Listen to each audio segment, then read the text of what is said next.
ஒருங்கிணைப்பு சாத்தியமில்லை அப்படின்னு அறிவிக்கப்படுது. அரசியல்ல எந்த நிலைப்பாடும் நிரந்தரம் கிடையாது. இந்த கணக்கெல்லாம் வேண்டாம் அப்படின்னு எடப்பாடி ரிஜெக்ட் பண்ணிடுவாரா? உண்மையாவே ரிஜெக்ட் பண்ணிடுவாரா? அடுத்த தேர்தலுக்கு வேண்டாம், ஓபிஎஸ் வேண்டாம், சசிகலா வேண்டாம், முக்கியமாக அவர்கள் கொண்டு வருகின்ற 1% 1.5% முக்குலத்தர் வாக்கு வேண்டாம். எடப்பாடியோட பெர்ஃபார்மன்ஸ்ல லோயஸ்ட் பெர்ஃபார்மன்ஸ் இந்த தேர்தல் தான் 2024 20%. இப்போ டிடிவி அதிமுகவுக்குள்ள வருவாரான்னா அவர் ஓப்பனா நான் வரமாட்டேன்னு சொல்லிட்டாரு. ஓபிஎஸ் தான் சொல்றாரு இந்த தியாகத்தையும் செய்ய தயார் அப்படின்னு. கட்சிக்காக பதவி முக்கியம் இல்லைங்கிறாரு. அவங்களாம் நீக்கப்பட்டவர்கள் இனிமேல் கட்சிக்குள்ள வர்றதுக்கான வாய்ப்பே கிடையாது அப்படின்னு அவர் திட்டவட்டமா மறுக்கிறாரு. எடப்பாடி ரொம்ப ஸ்ட்ராங்கா இருக்காருன்னு நினைக்கிறீங்களா? ஓபிஎஸும் சசிகலாவும் வர்றதுனால கிடைக்கிற லாபத்தை விட கூட்டணியை ஸ்ட்ரென்தன் பண்றதுனால கிடைக்கிற லாபம் அதிகம். அண்ணாமலையுடைய நெருடல் போய்விட்டது என்றால் பாஜகவுடன் கூட்டணி அமைக்கலாம். என்டிஏ அணியில இன்றைய தேதிக்கு அதிமுக இல்லவே இல்லைன்னு இதை அடிச்சு சொல்லிட்டு இருக்காங்க. ஓபிஎஸ் அவர்கள் இல்ல கட்சியிலிருந்து பிரிந்து சென்றவர்கள் இவங்களை திருப்பி உள்ள கொண்டு வந்தா அவங்களுக்கும் சீட்டு கொடுக்கணும், அவங்க ஆதரவாளர்களுக்கும் கொடுக்கணும். அடுத்த தேர்தலில் தோத்தாலும் பரவாயில்ல, பன்னீர் வரக்கூடாது. ஓபிஎஸோட சேர்ந்து எம்எல்ஏக்கள் இந்த 4 பேர்ல 3 பேரை கட்சிக்குள்ள ரீஅட்மிட் பண்றது பெட்டர் சாய்ஸ். ஜெயலலிதா காலத்துல இருந்தே முக்குளத்தோட ஐக்கான் சசிகலா தான். ஓட்டா கன்வெர்ட் ஆகுமாங்கிறது தெரியல. வணக்கம் நண்பர்களே. அதிமுகவில் ஒருங்கிணைப்பு சாத்தியமா? பிரிந்தவர்கள் ஒன்று கூடுவார்களா? எடப்பாடிக்கு இதில் விருப்பம் உள்ளதா இல்லையா? ஏன் அது நிராகரிக்கப்படுகிறது?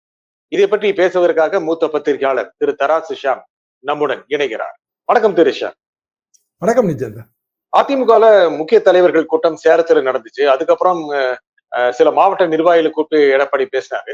அநேகமா கட்சி ஒன்றுபட வேண்டும், பிரிந்தவர்கள் ஒன்று கூட வேண்டும், அப்படிதான் அடுத்த தேர்தலில் வெற்றி பெற முடியும் அப்படிங்கிற ஒரு எண்ணங்களை எடப்பாடி கிட்ட சொல்லியிருப்பாங்க. அவர் பிடி கொடுப்பாரு, கொடுக்க மாட்டாரு, மெதுவாக அவரை இணங்க செய்வார்கள் அப்படி எதிர்பார்த்த தருணத்துல ஒருங்கிணைப்பு சாத்தியமில்லை அப்படின்னு அறிவிக்கப்படுது. இது உண்மையான மனமுவந்து சொல்லப்படுகிறதா இல்லை இப்போதைக்கு சொல்லி வைக்கலாம் அப்படின்னு சொல்லப்படுறதா? ஜெயக்குமார் சொல்லி இருப்பதை பார்த்தால் இப்போதைக்கு சொல்லி வைக்கலாம் தான் நான் நினைக்கிறேன். என்ன காரணம்னா அரசியல்ல எந்த நிலைப்பாடும் நிரந்தரம் கிடையாது. நிரந்தர நண்பர்கள் நிரந்தர எதிரிகள் கிடையாதுங்கிறதுக்கு பின்னாடி ஒரு பின்னூட்டு இருக்கு. என்னன்னா அரசியல்ல ஒன்லி பெர்மனன்ட் இன்ட்ரெஸ்ட், நிரந்தர நலன்கள் தான் இருக்கு. நாளைக்கு தேவைன்னு நினைச்சா சேரலாம், அதுக்கான மாற்று கருத்தெல்லாம் அதுக்கான மாற்று ஏற்பாடுகள்லாம் தயாரா வச்சிருப்பாங்க. ஆனா ஏன் சேர முடியாது, ஏன் எனக்கு இணைவது சாத்தியம் இல்லைங்கிறதுக்கு இப்ப விடை இருக்கு. அது என்ன விடை அப்படி இப்போ ஏன் இந்த நிலைமை ஏற்பட்டது? 2017 தான் ஆரம்பம். 2017 திருமதி சசிகலா அவர்கள் முதல்வராவது என்கிற தீர்மானம் அந்த முன்மொழிந்த அதிமுக சட்டமன்ற குழு உறுப்பினர்கள் கூட்டம். அப்போ ஓபிஎஸ் ஏன் அதற்கு எதிர்ப்பு தெரிவித்தார்? அப்ப முதல்ல இன்னைக்கு கட்சிக்கு எல்லா தியாகமும் செய்ய தயார்னு சொல்றாரு. ஆனா அன்னைக்கு அவர் அந்த தியாகத்தை செய்யலையே. இன்னும் சொல்லப்போனா அவர் சசிகலா முதல்வராக இருந்தால் அதுக்கு பிறகு சுப்ரீம் கோர்ட்ல அவங்களுக்கு தண்டனை கிடைச்சிருந்தா நேச்சுரல் சாய்ஸ் ஓபிஎஸ் வந்திருப்பாரு, கட்சிக்கு பிரச்சனையே வந்திருக்காது. அப்போ எடப்பாடி பழனிசாமி முதல்வராக்கப்பட்டார். 122 எம்எல்ஏக்களை வச்சுதான் அவர் முதல்வர் ஆனாரு. அதுக்கு பிறகு பல மாதங்கள் கழித்து ஓபிஎஸ் இணைந்தார். அப்போ பிஜேபி சொல்லித்தான் இணைந்தேன், மோடி சொல்லித்தான் இணைந்தேன்னா அவர் ஓப்பனாவே அது சொன்னாரு. அப்படியான சூழ்நிலையில் 2017 இருந்து 2021 தேர்தல் வரைக்குமே அந்த முணுமுணுப்பு இருந்தது. ஓபிஎஸ் அவர்கள் அது நடுவுல எல்லாம் திடீர்னு அந்த உறுப்பினர்களால் தேர்ந்தெடுக்கப்படுகிற இணை ஒருங்கிணைப்பாளர் மற்றும் ஒருங்கிணைப்பாளருங்கிற அந்த பிரச்சனை வரும்போது ஓபிஎஸ் பிடி கொடுக்காம பேசி இதே அமைச்சர்கள் இப்ப நம்ம பேசுற இந்த குழு தான் ஓடி போய் அவரை சமாதானப்படுத்தி இதெல்லாம் நம்ம பார்த்துட்டு இருந்த விஷயங்கள் தானே. இப்ப திடீர்னு ஓபிஎஸ் இந்த மாதிரி மீண்டும் பழைய விஷயத்தை தான் அவர் சொல்றாரு, அதாவது பழைய பாட்டையே தான் திரும்பி பாடுறாரு.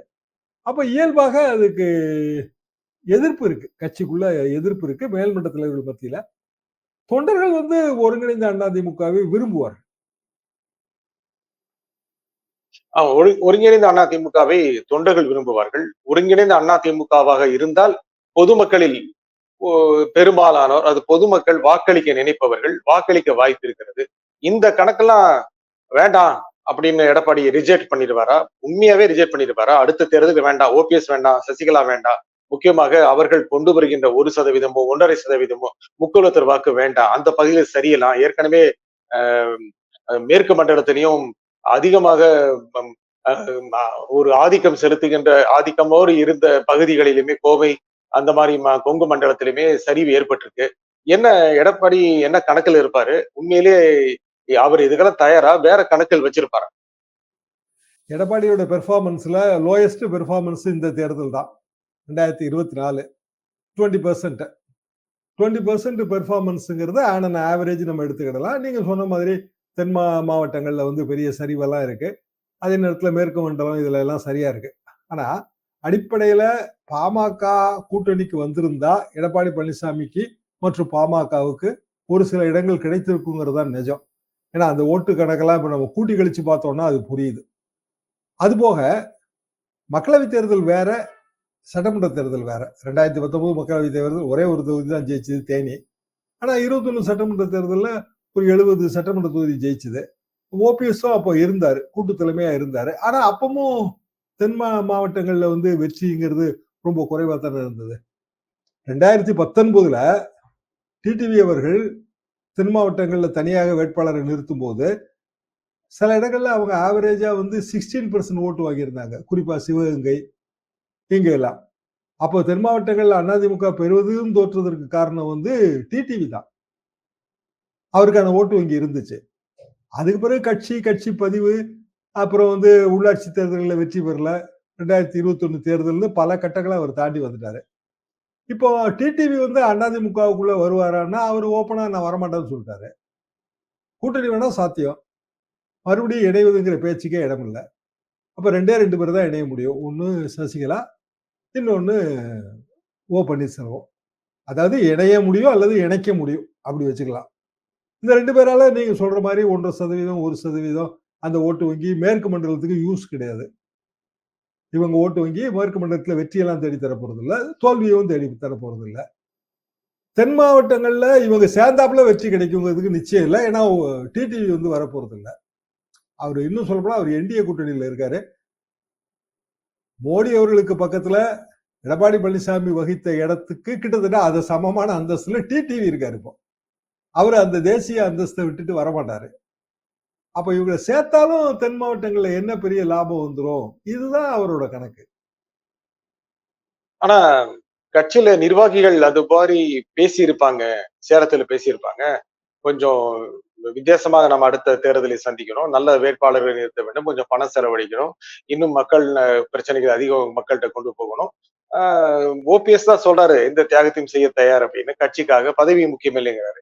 சரி சேர்த்துக்கிட்டு அவரு சேர்க்காம இருக்கிறது மூலம் ஒரு 1.25%, சேர்த்த பிறகு ஒரு 3% வாக்கு வந்தா வேண்டாம் நான் அதிமுகவுக்கு இருக்கும் இப்படிங்கிற விஷயங்கள் சொல்லப்பட்டதா, சொல்லப்பட்டிருக்கலாமா?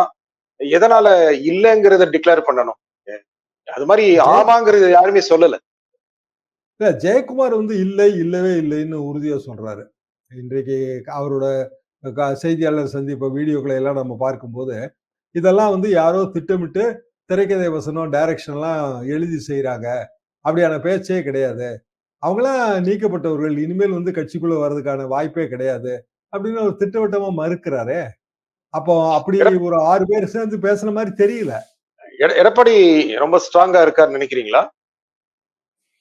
எடப்பாடி பழனிசாமியோட ஸ்ட்ரென்த்ங்கிறது தேர்தல்ல தாங்க ப்ரூவ் பண்ண முடியும். ஏன்னா இப்ப இருக்கிறது ரெட்டையிலோட ஸ்ட்ரென்த்தும் எம்ஜிஆர் ஜெயலலிதா வசீகரமும் அதிமுகங்கிற பேனரும். இதுதான் இப்ப இருக்கிற ஸ்ட்ரென்த். அப்போ யாரை நினைச்சு பயப்படணும்? பிஜேபி வளர்ந்துகிட்டு இருக்கு, அது வந்து அதிமுக இடத்தை பிடிச்சிரும். இதே நிலைமை முன்னாடி இருந்துச்சு. 77 எம்ஜிஆர் காலத்துல ஜனதா பார்ட்டி இருந்தது. 4 கார்னர் கண்டஸ்ட் தான் அது 77. எம்ஜிஆர் 30% ஓட்டு தான் வாங்கினாரு. ஜனதா வந்து நல்ல ஒரு ஃபோர்ஸ், நல்ல ஃபோர்ஸா டெவலப் ஆகி வந்திருந்தது. மத்திய ஆளுங்கட்சி, மொரார்ஜி தேசாய் பிரதமர். இங்க தமிழ்நாட்டுல வந்து சாவட காங்கிரஸ் ஓட்டு பூரா அங்க இருந்துச்சு, காமராஜரோட மறைவுக்கு பிறகு. அவங்க கிட்டத்தட்ட வந்து ஒரு 17-18% ஓட்டு வாங்கியிருந்தாங்க அந்த தேர்தல்ல. 80ல இருந்து தொடர்ந்து அதிமுக வந்து கூட்டணி தான். எம்ஜிஆர் தனித்து நின்றது அந்த ஒரு தடவை தான், 1977 தான். இன்னொரு தேசிய கட்சி காங்கிரஸ் வந்து கூட்டணியில வச்சிருந்தாங்க. இப்ப பிஜேபியை கூட்டணியில வைக்கலாம்னா அண்ணாமலை வந்து அதுக்கு, அண்ணாமலையோட பிரசன்ஸ் வந்து அதுக்கு இடைஞ்சல். அவரோட பாலிடிக்ஸ் பண்றாரு, அது தப்புன்னு சொல்ல முடியாது. ஆனா அது அதிமுகவோட நலன்களுக்கு எதிரானதுன்னு இவங்க நினைக்கிறாங்க. அப்போ பிராக்டிகலி ஓபிஎஸ்ஓ சசிகலாவோ வர்றதுனால கிடைக்கிற லாபத்தை விட கூட்டணியை ஸ்ட்ரென்தன் பண்றதுனால கிடைக்கிற லாபம் அதிகம். அப்ப கூட்டணியில யாரு வரணும் வரக்கூடாதுங்கிறத டிசைட் பண்ணணும். அவங்களுக்கு வந்து சீட்டு விட்டு கொடுக்கணும். புதிய கூட்டணியில புதிய கட்சிகள் வருதுன்னு வச்சுக்குவோம். சீட்டு குடுக்கணும். சீட்டு குடுக்கணும்னா, இவங்க 2 பேரும் வந்தாங்கன்னா, இவங்க ஆதரவாளர்களுக்கு சீட்டு குடுக்க வேண்டிய கட்டாயம் வந்துரும். இதெல்லாம் வந்து ஒரு பிராக்டிகல் ப்ராப்ளம் பாலிடிக்ஸ்ல, பொலிட்டிக்கல் மேனேஜ்மென்ட்ல. அதனால எடப்பாடி பழனிசாமி அது வேண்டான்னு நினைக்கிறார். நீங்க சொன்ன மாரி ஒருவேளை அண்ணாமலையுடைய நெருடல் போய்விட்டது என்றால் பாஜகவுடன் கூட்டணி அமைக்கலாம். அப்போ இருக்கிற தலைவர்கள் அல்லது நிர்வகிக்கின்ற குழு ஏதாவது ஒன்று எடப்பாடியோட டேர்ம்ஸுக்கு கீழே வந்தாங்க அப்படின்னா கூட்டணி அமைத்து நிறைய இடங்களில் போட்டி போடலாம். அதுல அணியில ஓபிஎஸ்ஓ இல்ல டிடிவியோ வந்துட்டு போகட்டும் அப்படிங்கிற ஒரு லாங் டைம் ஸ்ட்ராட்டஜியை எடப்பாடி இப்போ கணக்கு போட்டு வச்சிருக்கிறாரா? அப்படிதான் தோணுது. என்ன காரணம்னா, டிடிவி அந்த என்டிஏ அணியை விட்டு வரமாட்டாரு. என்டிஏ அணியில இன்றைய தேதிக்கு வந்து அதிமுக இல்லவே இல்லைன்னு அடிச்சு சொல்லிட்டு இருக்காங்க. எனக்கு நீங்க சொல்ற மாதிரி நான் நினைக்கிற மாதிரி அண்ணாமலையோட நெருடல்ங்கிறது காரணம். அப்போ எது வந்தாலும் வராட்டாலும் என்டிஏவுக்கு நாளைக்கு அதிமுக ரிட்டர்ன் ஆகுதுன்னா 2 கண்டிஷன் இருக்கும். ஒண்ணு அண்ணாமலை இருக்கக்கூடாதுங்கிற கண்டிஷன் இருக்கும். 2வது வந்து அதிமுக ஆட்சி அமைப்பதற்கான அளவுக்கு தொகுதிகள்ல நிக்கணும். ஒரே ஒரு உதாரணம் இருக்கு.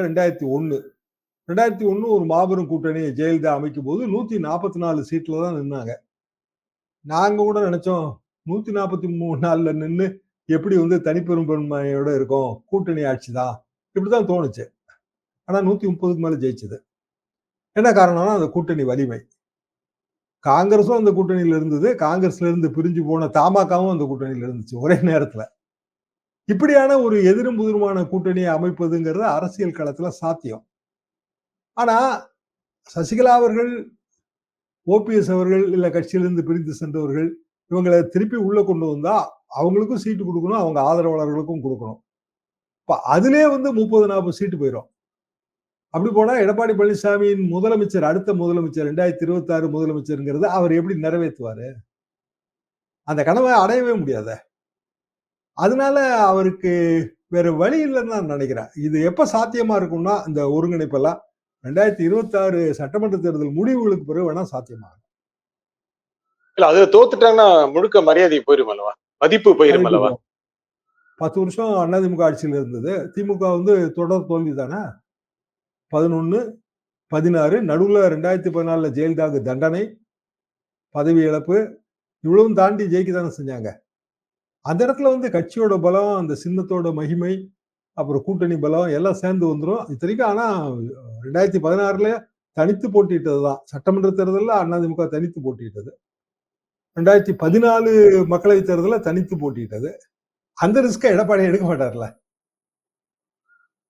அப்பனா நீங்க இப்போ சொல்ற மாதிரி அடுத்த தேர்தலில் தோத்தாலும் பரவாயில்ல, பன்னீர் வரக்கூடாது.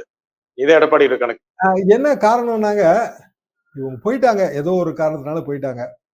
இல்ல அவர் விலைக்கு வைக்கப்பட்டார்கள். எப்படி வேணாலும் நீங்க எடுத்துக்கங்க.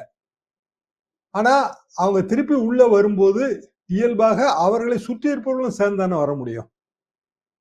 சுற்றி இருப்பவர்களும் அவங்க எல்லாருக்குமே டிக்கெட் தான் கொடுக்கணும். நிறைய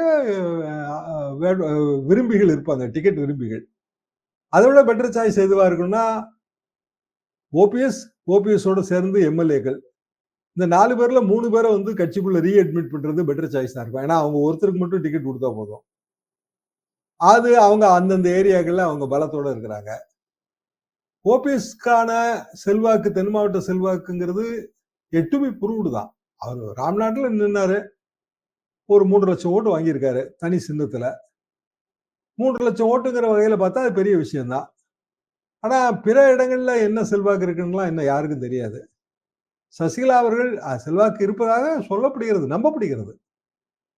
முக்குளத்தோர் ஐகான், அதுல எனக்கு மாற்று கருத்து கிடையாது. காரணம் வந்து ஜெயலலிதா காலத்துல இருந்தே முக்குளத்தோரோட ஐகான் வந்து சசிகலா தான். அது ஓட்டா கன்வெர்ட் ஆகுமாங்கிறது தெரியல. என்ன காரணம்னா அவங்க 2021 அந்த ஓட்டா கன்வெர்ட் பண்ற முயற்சியில அவங்க இறங்கவே இல்லை. அப்ப இது வரைக்கும் அது அன்டெஸ்டட். எலெக்ஷன்ல வேற அவங்களால நிக்க முடியாது, எலக்டோரல் பேன் இருக்கு. இவ்வளவு டிஸ்அட்வான்டேஜோட எதுக்கு அட்மிட் பண்ணணும்? 2026க்கு பிறகு பாத்துக்கலாம். 2026ல எப்படி பார்த்தாலும் நமக்கு வந்து குறைந்தபட்சம் இப்ப இருக்கிற, அதாவது வெற்றி பெற்று முதலமைச்சராக முடியாட்டாலும் இப்ப இருக்கிற எம்எல்ஏக்கள் போதுமே. இந்த 70க்கு பதிலாக 60 கிடைச்சாலும் 50 கிடைச்சாலும் அதுல ஒன்றும் நஷ்டம் கிடையாத. இப்படியான ஒரு சிந்தனை இருப்பதாகத்தான் நான் உணர்றேன். இல்லைன்னா எந்த அரசியல்வாதிங்க 1% ஓட்டு உள்ள ஒரு கட்சியை கூட கூட்டணியில சேர்க்கறாங்க இல்லையா? ம், நம்ம ம். தான் பார்க்கிறோம். திமுக இவ்வளவு பெரிய கட்சி, அது ஆளுங்கட்சி.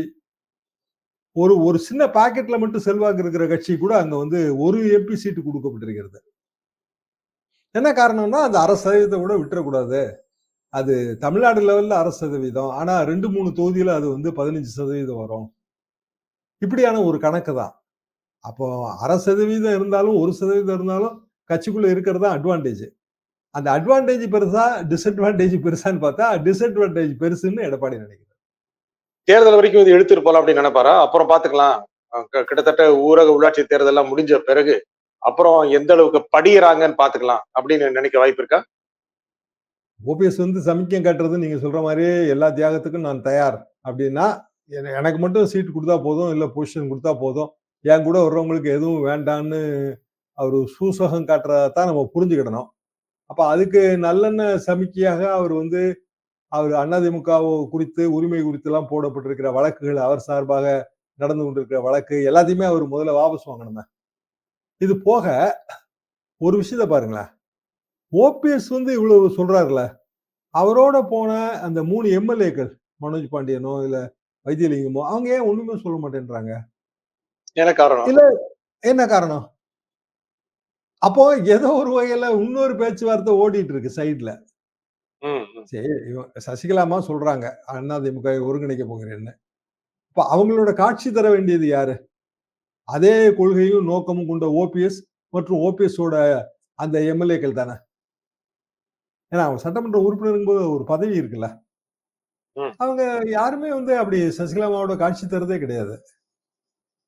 அப்போ 2 குரூப் முயற்சிக்குது. ஒருங்கிணையணும்னு. அப்போ தனித்தனியா தான் அவங்க இணையணும்னு பார்க்குறாங்க. அப்படிதான் நம்ம எடுத்துக்க முடியும். ம், ம், அதிமுக ஒருங்கிணைப்பு அப்படின்னா பெரிய பேனர். ம். அதிமுகல இருந்து 2017 இல்ல எடப்பாடி பழனிசாமி முதல்வர் ஆனதுக்கு பிறகு கட்சியை விட்டு விலகி இருக்கிறவர்கள். கிட்டத்தட்ட 7 வருஷம் ஆகுது. நெறைய பேரு விலக்கப்பட்டவர்கள்.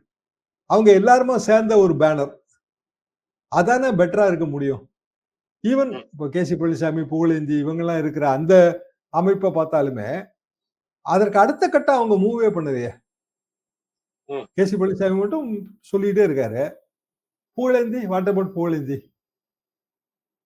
ஆனா புகழேந்திங்கிறவருக்கு என்ன ஓட்டு வங்கி இருக்கு? இந்த கேள்வி எல்லாம் வருங்க.